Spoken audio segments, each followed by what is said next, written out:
Um, on Waggle, the biggest thing about Waggle is a lot of wing T quarterbacks, they're going to struggle with the Waggle if the defense is not letting you get the edge. If they're humming off the edges, first of all, there's other things you should be trapping them and doing some different things like that. Um, but if you can get the edge, the Waggle's a great football play. And it's always how are they handling the fullback and the tight end? It always I, I'll tell y'all right now, I'm self-admitted that I probably forget about Waggle too much, and I'm more of a keep pass guy and a buck pass guy. But it's always great to run Waggle strong and weak at least once a game because sometimes folks will just not have a plan for covering that fullback and also the tight end. Now, and because a lot of times they're like, hey, we're just going to get in your face before you can throw it. But if you can have a disciplined quarterback and you practice him throwing under duress on Waggle, you can just get guys running with nobody covered. So here's our Waggle strong, the base look out of our base look. Of course, we're going to fake the Z on Buck Week. Now, I'll tell you this: I'm not a big Buck Week guy. I'm not saying I don't run it. I do tend to run it more out of double tight, or we'll call it a squeeze formation where the X splits down so that we can send him down inside on the backer. But I'm still fake Buck Week all the time and run play action off of it. And I assure you, doing this for 30 plus years, that the defense they're not any wiser. They're not like, oh, they're fucking they're excuse me, Freudian slip. They're faking Buck Week, so they're not going to run it. No, no, because it looks like so many other different things. So that's never a concern. Now, of course, when you run this, the variations off of it, there's so many variations, but one common one, again, we do run a lot of squeeze sets with our X, and if we'd rather drag the X and send the T to the goalpost, we can do that. When we run Buck Week, the X is not our primary target. He's not our first look. But when we run Buck Strong, I'm sorry, Waggle Strong, we definitely want to peek at that tight end. We definitely want to get a look to him because he tends to get open. Because the second that Z goes in motion, the corner's eyes, they go away and they lose that tight end very, very often. Here's an example of Buck Strong with the fullback in the flat.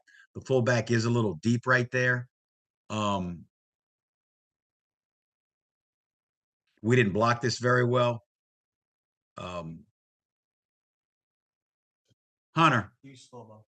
Oh, yeah. Can we just get rid of that over there so I can get the access?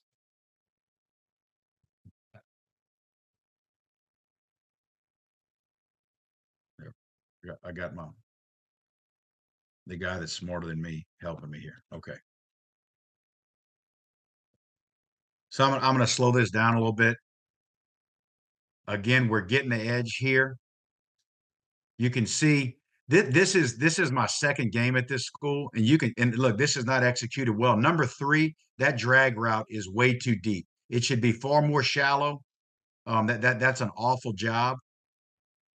You can see that the tight end, he's covered here, he's released deep, but there's nobody on the fullback. But that's a terrible drag route by number 3 right there. Later in the year, we got a lot better at that.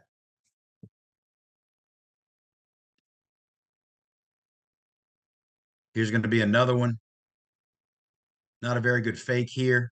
Again, we've got the drag wide open, but he's not doing a good job of running that drag. We hit the tight end here. Tight ends up running wide open. If you'll notice, you see number 3 again. This is the next week, and evidently I didn't do a very good job of coaching it that week again and fixing it because he's running. He should be getting flatter right here. Now, if you do notice here, just as an aside, this touchdown was called back because number 60 thinks he's a receiver here. This is right before half, and it didn't go well at halftime for that young man. Neither on the sideline. But again, just fake Buck Week. And we should be running a post on the backside with the X, but he knows he's not getting the ball. Again, fullback right here. He's covered. He sits, tries to get open, but we've got the tight end. We had a lot of success against these folks running and throwing the waggle.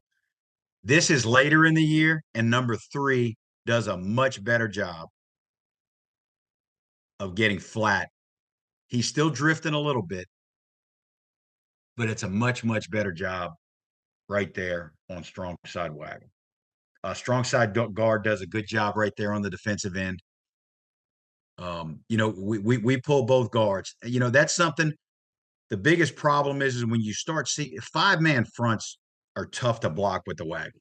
4-man fronts are easy. 5-man fronts, it gets muddy. And it's hard to get everybody, especially when those backers start coming.